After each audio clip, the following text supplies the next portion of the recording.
जय हिंद साथियों, नमस्कार। स्वागत है आप सभी का आपके अपने यूट्यूब चैनल स्टडी वेंचर्स पर। विद्यार्थियों, आज की क्लास में हम पढ़ने वाले हैं रीजनिंग के महत्वपूर्ण प्रश्न। जी हाँ दोस्तों, ये रीजनिंग के क्वेश्चन आपके CET 10+2 and graduation level exam के अंदर पूछे जाएंगे। तो आपको ये क्लास पूरी देखनी है, एंड तक देखनी है।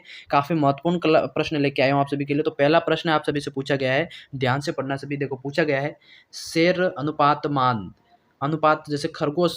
अब शेर का संबंध मांद से है, जैसे मांद में रहता है शेर।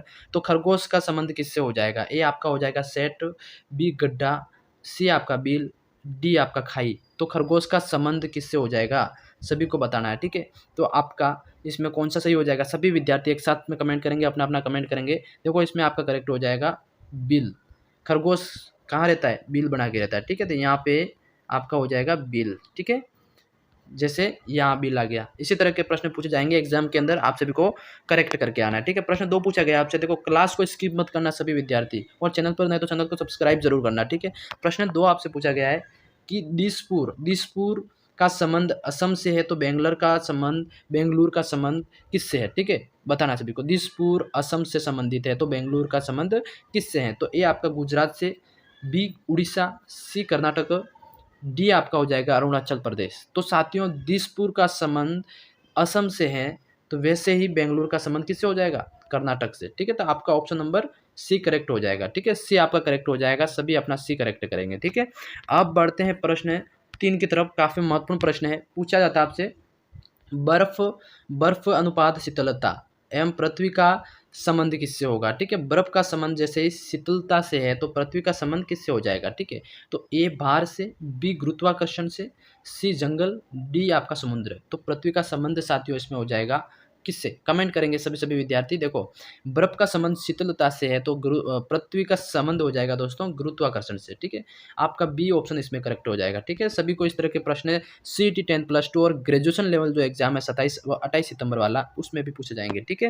तो ये प्रश्न आपको कवर करने हैं। अब प्रश्न 4 की तरफ चार पूछा जाता है कि पर्वत का संबंध पहाड़ से है, तो नदी का संबंध किससे हो जाएगा, ठीक है।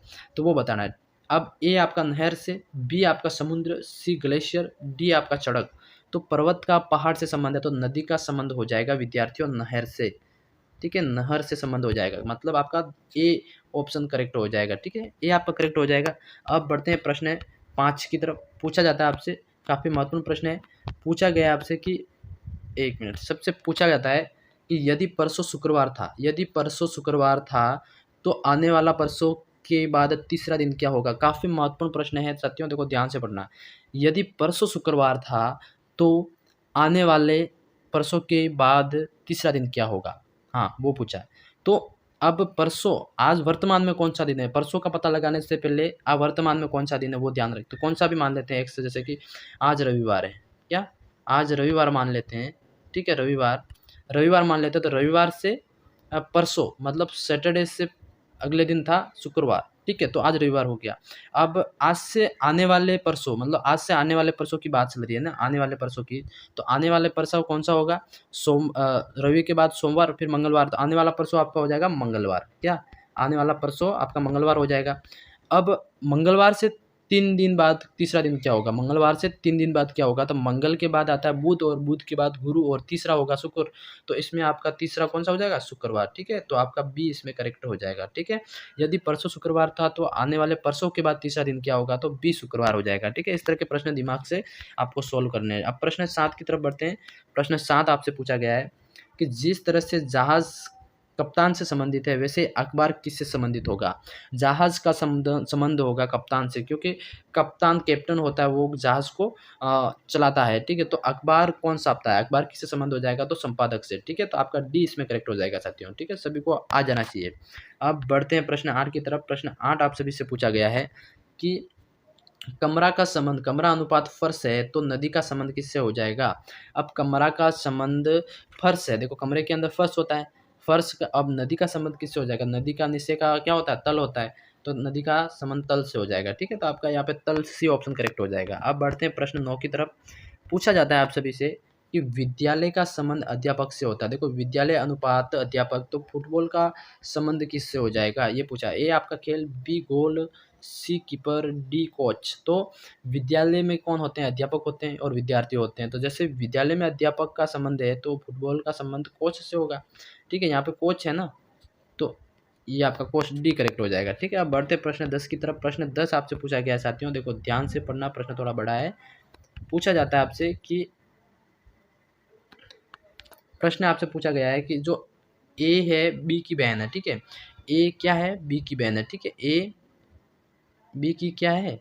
सिस्टर है। ठीक है, ए सिस्टर की बहन है। अब बी की शादी डी से हुई है। जब ये बी है, इसकी शादी किससे हुई है? डी से। ठीक है, डी से हुई है। अब बी और डी, जो बी और डी है, इन दोनों की पुत्री का नाम है जी। क्या हो जाएगा? जी। ठीक है, बी और डी का पुत्री बी और डी की पुत्री का नाम जी है। जैसे अब जी और ए, अब ये जी है और इस ए का क्या संबंध हो जाएगा वो पूछा है। तो साथियों सभी कमेंट में बताओ, ए आपका बहन, यहाँ बी ससेरी बहन, सी भतीजी, यहाँ डी। अब ए भाई भी हो सकता है, बहन भी हो सकती है। ठीक है, अब ए बी की बहन है, ये तो मान में आ गया। अब बी है जो आपकी बी की शादी डी से हुई है, मान लिया। अब बी और डी की पुत्री का नाम है जी। अब जी का ऐसे संबंध क्या है? अब ये बहन तो भतीजी या भाणेज जो भी होता है, तो ये ए की और ए का जी से रिश्ता हो जाएगा यहाँ पे आपका सी। ठीक है, सी आपका करेक्ट हो जाएगा।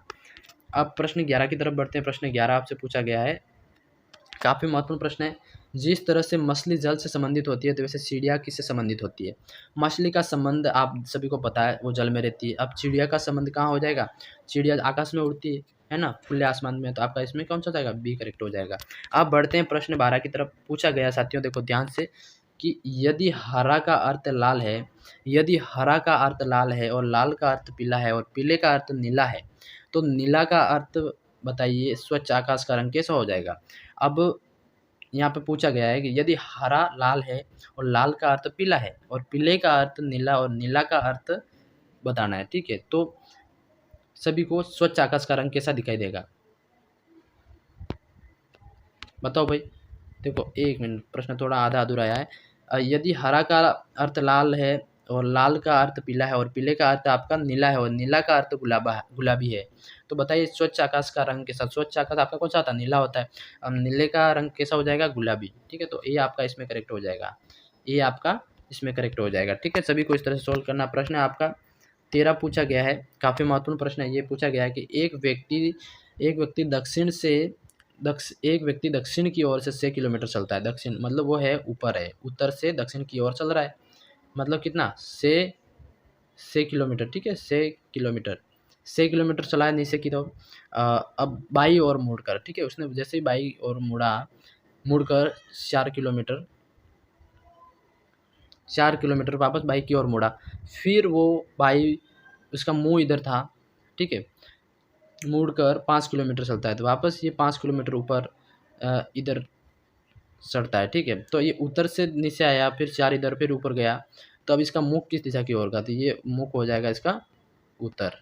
ठीक है, उत्तर तो यहाँ पे आपका हो जाएगा डी करेक्ट हो जाएगा। ठीक है, समझ में आ गया? इस तरह से प्रश्न आपको सोल्व करने हैं। अब प्रश्न 14 की तरफ बढ़ते। प्रश्न 14 आपसे पूछा गया, काफ़ी महत्वपूर्ण प्रश्न है। एक कूट भाषा में एबीसीडी को ए को लिखा गया है 2, बी को पूछा गया है 2 को लिखा गया 4, बी को लिखा गया 4 और सी को लिखा गया 6 और डी को लिखा गया 8। कैसे?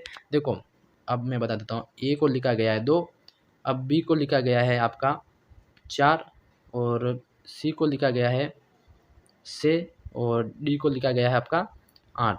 ये एक कूट भाषा के अंदर लिखा गया है। ठीक है, उसी तरह आपका जो ये FEFGS है, इसको 1 3 5 4 लिखा जाता है। ठीक है, समझ गए? जिस तरह को इसको लिखा गया था वैसे इसको भी लिखा जाता है। तो उसी तरह कूट भाषा में CAGE को क्या लिखा जाएगा? ठीक है, समझ में आ गया सभी को? क्या लिखा जाएगा? देखो अब CAG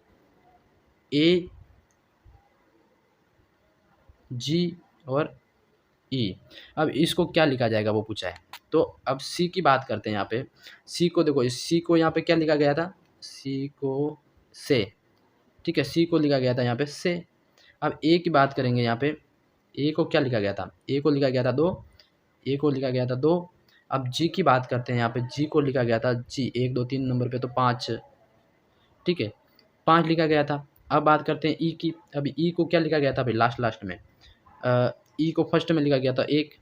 तो यहाँ पे आ गया 6 2 5 1, 6 2 5 1, आप मतलब आपका 2 बी ऑप्शन करेक्ट हो जाएगा। ठीक है, बी ऑप्शन आपका करेक्ट हो जाएगा। ठीक है, इस तरह से आपको करेक्ट करना है। अब प्रश्न है 15 पूछा गया आपसे कि एक विषम ज्ञात करना है। ठीक है, एक देखो 4 ऑप्शन दे रखे हैं, उसमें से विषम कौन सा वो ज्ञात करना है। ठीक है, पानी और बाल्टी ये एक दूसरे से संबंधित है, चाय और दावत ये भी एक दूसरे से संबंधित है। अ, देखो पानी और बाल्टी एक दूसरे से संबंधित नहीं है। ठीक है, मतलब अलग अलग है, बाल्टी अलग है और पानी अलग है। और स्याही और दावत, मतलब स्याही अलग होती है और दावत के अंदर तेल तेल तेल और लैंप तेल और लैंप जो कि ये भी अलग अलग है। अब कलम और नोक की बात करें तो ये पेन, कलम मतलब पेन हो गया आपका, और नोक मतलब जो लिखने वाला उसका अगला बिंदु होता है वो। तो ये इन तीनों ऑप्शन से विषम है, तीनों से अलग है। ठीक है, तो ये आपका इसमें विषम ज्ञात करना था, तो आपका डी ऑप्शन इसमें करेक्ट हो जाएगा। अब प्रश्न 16 पूछा गया है, काफ़ी महत्वपूर्ण प्रश्न है ये भी। आपसे पूछा जाता है कि अगर आम को अमरूद कहा जाता है, आम को अमरूद कहा जाता है और अमरूद को सेब, और सेब को संतरा कहा जाता है, तो संतरा को नाशपाती, और नाशपाती को पपीता कहा जाता है, तो फलों का राजा कौन हो गया? आप फलों के राजा किसको कहते हैं? आम को कहते हैं। सही, आम को कहा जाता है। तो अब आम को इसमें क्या कहा है? आम को अमरूद कहा गया है। ठीक है, तो आम का अमरूद बी करेक्ट हो जाएगा। ठीक है, समझ में आ गया दोस्तों। आपके लिए प्रश्न 16 में आपके लिए लेके आया था। आपको ये वीडियो कैसा लगा कमेंट सेक्शन में जरूर बताना। अगर आपको रीजनिंग की और क्लासेस चाहिए, पढ़ना चाहते हो, तो कमेंट सेक्शन में जरूर बताना। मैं आपके लिए और क्लास लगाऊंगा। मैं मिलता हूँ किसी नेक्स्ट वीडियो में, तब तक के लिए जय हिंद, जय भारत दोस्तों।